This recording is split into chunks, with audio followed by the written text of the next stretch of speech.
This is the day where we have 80 jerseys that blend into one blue river. One blue river that flows constantly. The end of the river, the empty end of the sea as one. That's how we roll. Sing it for Sarah. Pray for us. Hello, Coach. Hello, Amy. How are we doing? We're doing great. Welcome to the Serra High School Football Podcast. This is a really exciting week. You had a wonderful game here last Saturday against Riordan, a game that we were all kind of anticipating as our big challenging game of the league. The end result was 53-7, was a running clock victory, and at half we are 36-zip. Can you tell us a little bit about the game, how you guys felt before it, and then just that first opening play? Yeah, nervous before, and I think that's healthy, and that means that we are facing a worthy opponent. And as I mentioned on the previous podcast, Adir's done a great job of bringing Riordan to the forefront of Bay Area football, and that's great for the league. And it's and there was a ton of energy here. Definitely on Saturday. It was just one of those great fall days on 20th Avenue where two undefeated WCL teams going after it. So that's what for the kids and for our communities. This is what it's all about. And two archdiocesan schools, close, been playing each other forever. So I thought the energy was really great. And then the confluence of everything that we've been striving for, everything that we're working for as a community in our Ohana, just all of our themes. We talked a lot about pressure during that week, and applying pressure and dealing with pressure at the same time was one of the words that we kicked around. And then just there is no them, only us. Mm-hmm. And really, really diving in and focusing on our relationships and what we need to do, and our eyes and our footwork and our mentality of going into the game with love for ourselves and not anything else outside of that. There was a lot of themes that went into that week, and it wasn't just developed in a day. It was like this was thought about for a long, long time. So I think what the outcome of all that was what we saw, thankfully, on the field with just a brilliant execution by those players. They were absolutely fantastic in all three phases of the game, I thought. Definitely. And I will say it was an intimidating start too. Those boys, Riordan has a very good looking, strong, athletic team. Yeah. Their O-line was huge, and and their quarterback did a great job too. I mean, he's super talented. He's only a sophomore. Right, exactly. Yeah. And very talented. And it was really nice to see so many Riordan fans come out too. I saw a lot of them, a lot of people know each other. It's two communities that respect one another. So that was pretty nice. Yeah. Going down the list, I mean, I was kind of going back and looking, mentally going back on all the plays, and there's so many people, like, we will not shout out everybody because it would take, 4 podcasts. But, obviously Danny Neo had an amazing game with his, he had a sack. He had just amazing interception. And then Nano Latu. You want to talk? I mean, why don't you talk about these players? I think as you stated, when a team goes 11 of 12 of goals, I know people like to know where we stand with that. So we went 11 of 12 on goals. The only goal we didn't get, in an ironic fashion, is from the defense, and they were all disappointed yesterday. But that's surprising. Well, it's just the goals are set up to not be perfect, and going 12 for 12 is virtually impossible. It's happened, but it's so hard. And the one goal that we did not get this week was our takeaway goal. And so with Danny Neo's interception, we didn't get a second takeaway. Again, has something to do with Riordan not throwing interceptions, not turning the ball over. There were some big hits, and they held onto the ball. And there was a hit with Jabari Mann on number 25 right in the open field. And a lot of times the ball gets jarred loose in those sort of situations, but a testament to Riordan. They only turned the ball over one time in the entire game. And that's against a great defense. So we went 11 of 12 in the goals, which means a lot of people contributed. I thought was really interesting was we had 9 players carry the football, and we had 16 different players touch the ball. Wow. That is 16. That's a lot. So, I'd love to talk about Nanu and Jaden Green, and Trimmer had a touchdown pass, touchdown run, threw for a 2-point conversion. Right. I thought he was one of the stars of the game. Totally. The entire defensive secondary holding them to 7 points. It takes in a elite passing game with elite players and a structure and a strategy that has produced 400 yards passing and 40 points a game and all sorts of records and whatnot, and to hold them to 80 yards at halftime it's not just one person. Right. It's not just one thing. It's not just one coach. It's a collective effort that would lead to a game like that, a fully collective effort in mind, body, and spirit. And we've talked a lot about that all year. Like, what if there is another level to Serra football?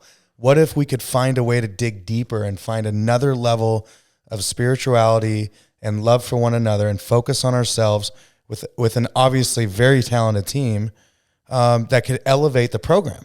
And for a short period of time, in a 48-minute game, we saw that on Saturday. We saw that.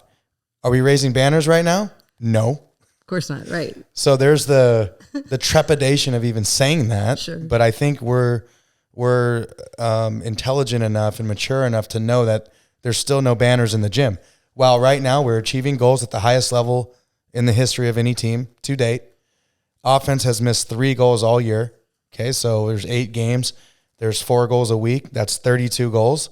So I told the kids yesterday, like if anyone said, hey, what is Serra football known for this year? Defense. I would say just right now, I think people would say the defense. Right. And rightfully so. With that said, our offense is achieving goals at the highest rate of any offense in the history of since I've been here, at 92%. We're 29 of 32. We've only missed 3 goals. We've turned the ball over 3 times in 8 games. We've had 5 games in a row with no turnovers. That is almost miraculous. It's really good football. I mean, you're right. It's good, clean, quality football. So now the question is, can we continue to do so as we face different challenges? When we go up on the hill, we're playing Valley Christian. We've never played any game but something close to 7 points up there. Or if anything, historically, it's Valley Christian's blown us out up there. It's a very hard place to play.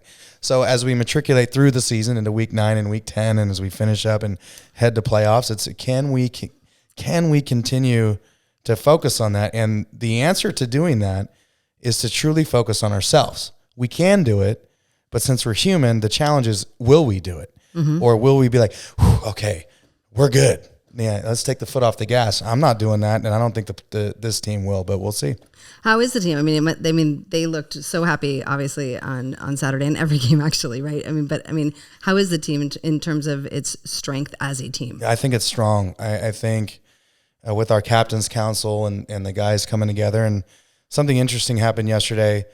We had a very physical game. The guys are running around. It was kind of hot. It wasn't. I wouldn't call it hot. It's never hot on the peninsula. We know that.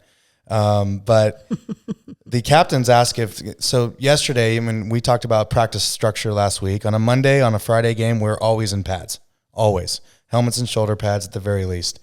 And the captains reached out to me and said, Coach, we want to wear helmets. We feel like, our bodies and we need to taper back. And my ego and being the head coach and, this is how we do things. I'm like, my instinct was to say no. And knowing how we've played on Friday nights at Valley Christian, like, no, we need to keep the pedal to the metal. But then I said, wait a sec. I've been saying to myself all year, what if I actually gave the team? So I said, okay, helmets only. Let's roll. This is your team. This is your journey. And if I'm truly going to be a man of my word and continue to build trust with this team, then I have to remember to fight my own ego and my own demons and, way things are supposed to be and go against it and listen to my players. And so that's what we did yesterday. And today we'll be back in full pads, and this is a Tuesday. But I'm searching for the magic in it all. And that magic is that self-generated, self-led team, giving them the reins of the team, and still maintaining the structure of what it means to be a Serra Padre football team. And if we can truly do that, then any organization that's led by the employees, truthfully, and not like owned by the leadership or the government or whatever, like let the people be the people, right? This power is how of the people. Yeah, power of the people. So let's see if this continues, and there's a big test on that Friday night.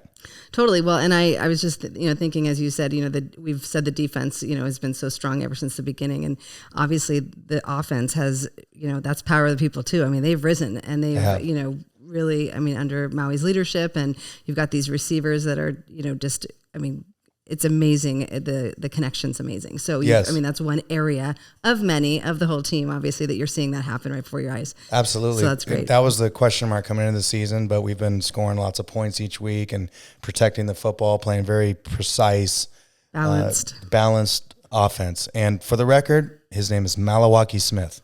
It's Malawaki Smith, not the other name that may or may not have been mentioned, but his name, and this is from Malaponi Smith directly. For example, my mom named me Patrick Walsh. Got it. And when someone said, "Hey, there's Pat Walsh," or "Pat Walsh on the carry," my mom would climb up the stadium steps and say, "I named him Patrick.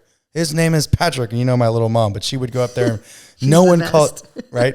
So I have to take ownership of Malawaki's nickname is not his name. His name is Malawaki Smith. Noted from now on. Noted. It's Malawaki Smith, and no other name. Send it over the airwaves. Send it everywhere. Send it everywhere. While his nickname is a beautiful island, it's not his name. And Malaponi, my apologies. There you go. No, I'm glad. That's half the reason we're here, right? But speaking of other players, I do want to say Marley had a great game. Padrati with his 2 points. Augusta was awesome. I want to talk about Mani Fahoka. We didn't talk about him. We did at the beginning of the season about freshmen, but now that he's up on your team, could you just talk about, I mean, he's amazing, but we haven't mentioned him before, and I'm sure there are people that are, wondering the backstory. Right. So, Leimani Fahoko is a freshman, and now I'm name paralyzed. I'm sorry. Yeah, I know. You're like, oh my gosh, I got corrected on the air, but it's a good time to do it. Absolutely. No, I appreciate it very much. It actually came up this morning. I truly do. But that's good. I know, we're good. But it came up this morning, and that's why it's fresh in my mind with Malaponi. Oh man. You were served, huh? I was served. I'm certainly not perfect, and I'm the reason for it. I thought I was coming with a clever nickname like Pat Walsh or something, but it doesn't work that way all the time. But Leimani Fahoko, a freshman, really good friends with Charlie. Yep. And wanted to play freshman football, and he did the first 2 weeks of the year. We played Folsom and De La Salle with Leimani on the freshman. We had a couple injuries at the guard position, and he's one of the best guards we have in the program, and it was time to bring him up. That's great. And since Central Catholic, he's been starting at the left guard position. Very, very talented kid. Already has 3 or 4 offers, one from Tennessee. Wow. He's a big-time student athlete here at Serra, and your nephew is the only freshman who's ever played varsity for 4 years. That's right. Minus the guys we have now. The core four that we have now, and I say that in any given regular season. D. Lou was the only one who did it, and he was only, quote unquote, a kicker. Right. And we've clearly never had a lineman to do what he's doing right now, an offensive lineman. And it's a testament to many, many things. First of all, Sio Fahoko, his dad, is a big time lineman and has been kind of fostering his line play. Stay low, punch and drive. That's his thing. Stay low, punch and drive. He says it all the time. So Leimani's been staying low, punching and driving for your varsity Padres. Nice. And he's going to be cemented in there for 4 years, which is a great blessing for us. Very cool. Thank you. No, I thought about that. There's a great picture of him in the Merc.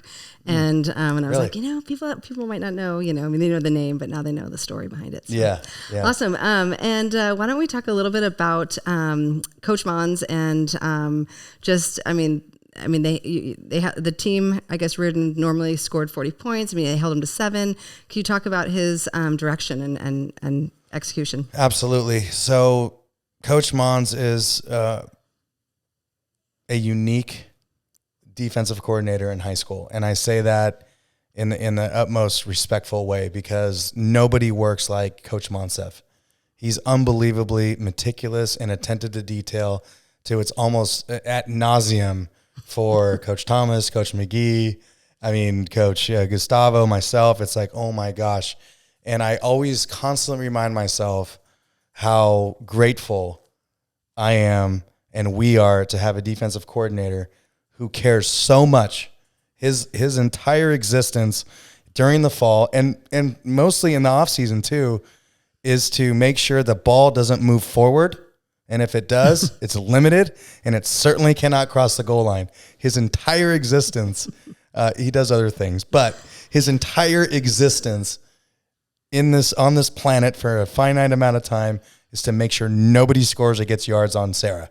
I think that is so cool. Yep. How do we break down protections? How are we going to cover? What if they're in trips? What if they're in trips tight? What if they're in trips open? What if they're in the I formation? What if they're in two tights? I mean, there's so many what ifs. And I think really what you're seeing here is the confluence and the convergence of Coach Monsef's, let's call it genius, and attention to detail and work ethic with really good players. Right. And people would say, well, you have great players. We do. We certainly have great players. We also have great coaches. Right. And sometimes they come together. Some years you have great, we have a bunch of great coaches and we were young or whatever. Some years, well, maybe not here, but sometimes there's a team or someone that has a ton of great players, but not the coaching. Right. And we've seen that, throughout the years, but this is a perfect marriage of great coaching. And it's not just Coach Mons. Right. Coach McGee is an absolutely genius secondary coach. He works at ServiceNow, and people don't know this, but he works at ServiceNow, which is a publicly traded company, which I'm an owner of one share, I think. It's at one point it was at $600, and I was all excited. But he's one of the chief analysts there for the software. He's amazing, and he comes to Serra every single day and works on the secondary and helps Coach Monsef create game plans to minimize things in the passing game, and our safeties with Chung and Bay and Trimmer and Marley and all these guys are involved in the run game. So that's been spectacular. And Coach Thomas at linebacker, he's been developing Jabari and Danny for 4 years. Right. And his mind and energy and enthusiasm, which we've seen, the rolled up sleeves and everything, kind of goes into that kind of youthful exuberance that we see in our players. Gustavo Manzanares, who is a defensive coordinator at SI for the last 6 years. I'm so blessed to have him down here with us now. Him coaching the defensive line and his meticulous nature of, it's just everything has come together as of week 8 on that side of the ball. Right. Definitely. What about special teams? It was an amazing performance there. Can you talk a little bit about that? 4 for 4 on special teams for the first time this year. Wow. 4 for 4 on special teams. And we've realized that it's hard to achieve the special teams goals. It really is. Particularly if you're scoring 7 or 8 touchdowns a game, you have to make 7 or 8 PATs. And we attempt field goals with Gooch, and he's a great field goal kicker. Right. So a field goal in high school, people are like, fake ones too. And fake ones. We'll talk about that in a second. But people, there was a time where, when you watch the NFL so much, college guys are hooking balls and balls going everywhere. But you watch the NFL, you're like, all right, they're at the 30. That's a field goal. That's worth 3. If you get to the 30, you got to add 10 yards for the end zone and 7 yards for the snap. So you look at the ball on the 30, that's a 47-yard field goal. So you always got to add 17 yards to every field goal. Okay? Mm-hmm. So you get to the 30 in the NFL, 47-yarder, that's basically a chip shot for the NFL guys. So people are like, why aren't you kicking a field goal? Well, you got to snap it, you got to protect it, you got to hold it, and you got to kick it. And you got wind and all sorts of other stuff. So I would say we're very blessed to have a great snapper going to Brown. We have a great holder and trimmer who can do so many different things. He did so many things on Saturday. Really was everywhere. Sometimes you get some gangly, awkward guy who holds the ball and that's his only job, but we don't have that problem. Nope. We got one of the best athletes on our team as our holder, which you've seen. We can do a lot of different things with him now, and obviously a great field goal kicker. So, look, having that depth in talent allows us as coaches to utilize their gifts in all sorts of different ways on all 3 phases of the game. And one of the themes of last week was pressure. Okay, so applying pressure. And there's a saying that I came across that I really liked, and it said, "The devil whispered in my ear, 'You are not strong enough to withstand the storm.' This morning, I whispered in the devil's ear, 'I am the storm.'"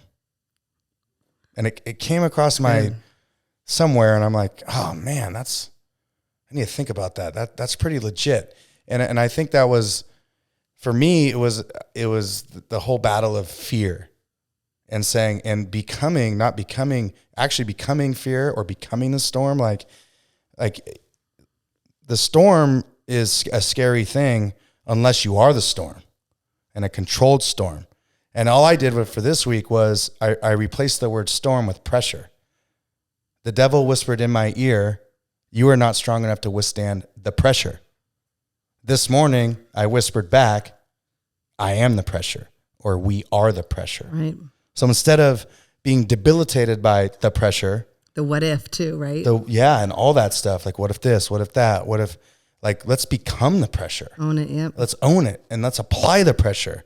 And I think that's one way to get through fear in life, is to identify it, absorb it, and almost become it and make peace with it. Mm-hmm. And we all have to deal with that. So replace fear with anxiety, doubt, depression, all sorts of different things. And I think for me, and being a high school football coach, having an opportunity to utilize a really cool saying, which I didn't come up with, by the way, and it's you guys can look it up. You applied it nicely, though. I mean, applied it to a very important football game. Absolutely. And this is the kind of the beauty of our program is that we utilize football as a platform to teach deeper lessons and life lessons, because you can't tell me all 80 of these guys are dealing with fear, anxiety, doubt. I mean, growing up is brutal. It's hard. Being a teenager is difficult. It is probably at times it can be the height of doubt, because everything's changing, and it's your first love. It's your first time doing this. And what am I going to do next year? And what's my life going to look like when I leave the home? There's a lot of fear and anxiety and doubt in a high school kid. So this was our way of kind of replacing some of that with and using it in a game of football. So our game plan, or our thought process of the week, was we want to become the pressure. Mm-hmm. We're going to absorb the pressure of a big game. We're going to become the pressure, and then we're going to apply the pressure in all three phases of our game. So that's where you saw one of these trick plays that Yoon ran off the field and Trimmer threw a perfect ball to him, and that's applying pressure right in that phase of the game. And then obviously defense and different things that Coach Bell did on offense, which Riordan and nobody has ever seen. Coach Bell came up with a magnificent game plan, utilizing multiple formations, multiple position groups. This is a hard thing to do in high school. This is a very, very hard thing to do. To be able to run 12 personnel on the field, which for football people, 12 personnel, you take the backs, it goes backs, tight ends, receivers, okay? And it always has to equal 5, okay? So if it's 12 personnel, you have 1 back, you have 2 tight ends, that's 3, okay? So 12 personnel is 1 back, 2 tight ends, 2 receivers, that's 5. 21 personnel is 2 backs, 1 tight ends, 3, 2 receivers, okay? 10 personnel, 1 back, no tight ends, testing. How many receivers? Got to get to 5. 1 back. I was going to go 4. That's right. Okay. Oh my gosh, Amy, you could coach for us. So 10 personnel. That'll be a game. We're gonna have a great game. But so now, when I say utilizing different personnel groups, I mean we use 10, we use 12, we use 21, we use pretty much all different type of personnel groups, which puts pressure on the defense, because you don't defend 10 personnel the same way you would 22 personnel. So anyway. Interesting. No, that's good. That's very helpful. Yeah, I can't say enough about the level of mind share that has gone into this group, and it's a testament not just to our coaches, but to the kids that can absorb it. Because we could be like, hey, we're gonna line up in Niner right and trade to Niner left, and we're gonna be unbalanced, and we're gonna motion this guy.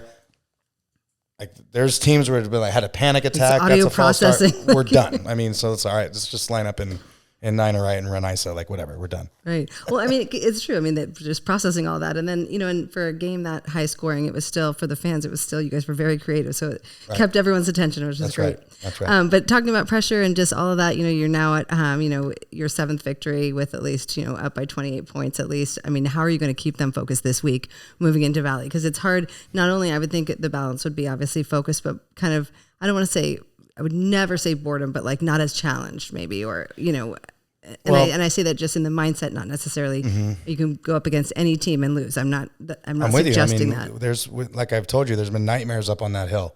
at Valley Christian. These guys know I'm a storyteller when it comes to that. And, in 2004, we were up with 4.6 seconds left. We scored a touchdown. The ball's on the minus 31 yard line. 4.6 seconds left, up 4. It's a win. Nope. Wow. We lost. Hail Mary. Never forget it. It was for the WCL championship too. Oh, wow. Shocking. It was brutal. So that I have a ton of memories of very difficult games up there on the hill. Coach Machado does a great job, and we only anticipate what we know. But to answer your question, we started off this year number 1. We're 8 weeks into the season, right, and we're still number 1. There's 2 weeks left in the regular season. When I gave my speech yesterday in front of the countdown clock, we have a countdown clock in our weight room. It ticks down to the end of to kickoff of the 10th game, which will be SI on a Friday night game here at Serra. Called the dash, right? It's called the dash, and that's the dash in between your birth date and when you die. So we have 3 different instances of the dash. We start in January. I'll reset it, and there'll be 200 and something days till kickoff, and then that'll end. And then I'll restart it, and I'll say, you have 10 games that's been on the schedule. How are you going to be remembered, basically, is the whole dash concept. And I was standing in front of it in the weight room, and there was 11 days left. And I'm like, whoa, that's shocking right there. I remember when it said 280 days. 11 days left. Okay, so with that said, you asked me, well, we started it at, right now, we started at 1. We're at 1. We're still 1. Okay, so for me, going into the last 10 days of the season now, before playoffs, my question to them is, you are close to putting the final touches on your own legacy as it is related to the history of Serra High School. We have no banners in the gym, but if we were to stop right now, when it comes to the data that you and I talk about every single week, which I talk to the team about every week, the data presented with the goals and the grades, there is no better team right now.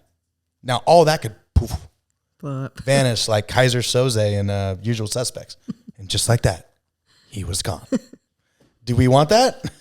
Or do we want to maintain it and keep it down? Like, how did we get here? We didn't get here by just lollygagging around and just skipping through the season. No, we got here with some hard, identifiable, meaningful preparation and execution. So we can Kaiser Soze this thing and just blow it up and be done. Or we can take advantage of what we've done to this point and keep going and keep diving deep, keep going, get that submarine down. I want to down in the dark at places we've never been to. It's very, very uncomfortable going to places you've never been to before. I want us to be uncomfortable down there, down in the deep, looking around, digging into each other's souls. How can we do it? What more can we pull out? How do we get down there even deeper? Like, what kind of monsters are down there? I want to find them, and I want to eradicate them. I'm not afraid of it. Let's go. How deep can we go? And there's, sometimes the submarine it's only surface level, right? Mm-hmm. But this is a type of team maybe can go to depths that's never been gone to before. Do they want to go there? This is their team now. Right. I want to go there, but I wouldn't even call me the captain of this ship. I'm not. The captains of the ship are the captains. So only a vessel that is built with the actual ownership of the vessel being the ones making the plays on the field can dive it deeper. Right. So we'll see. Well, based on their performance this season, it looks like they won it. So we're all going to be very excited to see them continue their success on the field at Valley Christian at 7 p.m. on Friday night. Yeah. It's a night game, so the elements are a little bit different, but I am very excited to watch the game. And thank you for all your time and insight. This was a really good podcast, just hearing about just the mentality of the team and where you guys are going with that. So into the darkness. Let's go. Right. I'm ready. All right, go Padres. Thanks, Patrick. You're welcome, Amy.